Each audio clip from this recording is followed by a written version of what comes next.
নমস্কার বন্ধুরা, তোমরা সবাই কেমন আছো? বড়দের প্রণাম, ছোটদের অনেক অনেক ভালোবাসা। হচপচ রান্নাঘরে চটপট আমি আরেকটি রেসিপি নিয়ে চলে এসেছি, তোমরা দেখতে থাকো। চলো আজ আমি কি বানিয়েছি। মাখা সন্দেশ বানিয়েছি, চলো তোমাদের সাথে শেয়ার করি।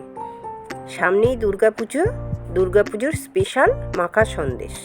দেখো, আমি এখানে 1 কেজি দুধ নিয়েছি। দুধটাকে আমি ভিনিগার দিয়ে ছানাটা কাটিয়ে নেব। এখানে আমি 1/2 কাপ জল নিয়েছি আর 2 টেবিল স্পুন ভিনিগার জলের মধ্যে মিশিয়ে নিয়েছি। এইবার আমি অল্প অল্প করে দেব আর ছানাটা কাটাবো। দুধটা ফুটে যাওয়ার পরে গ্যাসটাকে অফ করে দিতে হবে আর অল্প অল্প করে জলটা দিতে হবে আর আস্তে আস্তে করে হাতা দিয়ে নাড়তে হবে।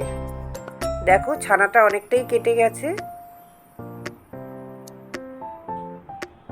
এইবারে ছানাটাকে ধুয়ে নিতে হবে। আর জলটা দেখেছো তো, ছানার জলটা একদম এত সুন্দরভাবে কেটেছে, পুরো পরিষ্কার জল বেরিয়েছে ছানার। এই জলটা না আমি ফেলবো না, এই জলটাকে আমি রেখে দেবো। এইবারে দেখো, ছানাটা আমার ছাকা হয়ে গেছে। এবারে আমি ঠান্ডা জল দিয়ে ছানাটাকে ধুয়ে নেব, তাহলে ভিনিগারের টক ভাবটা চলে যাবে। এই ছানার জলটা দিয়ে না যদি আটা ময়দা মাখা হয় তাহলে খুব সুন্দর নরম হবে। লুচি পরোটা বানালে না দারুণ টেস্ট হয় খেতে। ছানাটা কাটানো হয়ে গেছে। এবার আমি কড়াইয়ের মধ্যে ছানাটাকে দিয়ে দিলাম, 1/2 কাপ চিনি দিয়ে দিলাম, দিয়ে এটাকে নাড়বো। খুব সহজ এই রেসিপিটা, মাখা সন্দেশটা বানানো। দেখো, চিনিটা দিয়ে এবার আমি ভালো করে নাড়বো। একটু আমি 1 চা চামচ আমি এখানে ময়দা দিয়ে দিলাম। ময়দাটা দিলে গ্রাইন্ডিংটা ভালো হবে। এইবার ভালো করে নাড়তে হবে।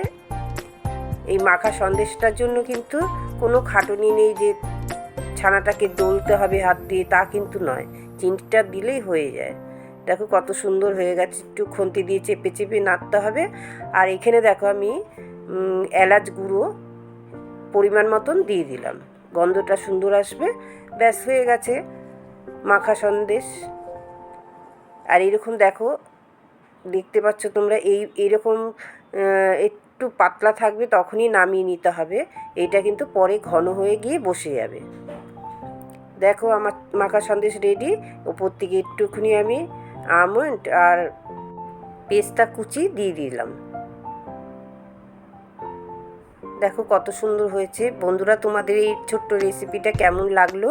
যদি ভালো লাগে একটা লাইক, শেয়ার, সাবস্ক্রাইব করে একটু পাশে থেকেও সাপোর্ট করো। আর অল বাটনটা যদি প্রেস করে দাও, আমি যখনই কোনো ভিডিও ছাড়বো সবার আগে নোটিফিকেশান তোমাদের কাছে পৌঁছে যাবে। বন্ধুরা, তোমরা সবাই খুব ভালো থেকো, সুস্থ থেকো, আনন্দে থেকো। আমার এই রেসিপিগুলো তোমরা এতটা ধৈর্য ধরে শেষ অবধি দেখো, তার জন্য তোমাদের অনেক অনেক ধন্যবাদ। এর পরের দিন তোমাদের কাছে আরেকটি নতুন কোনো রেসিপি নিয়ে চলে আসবো। বাই।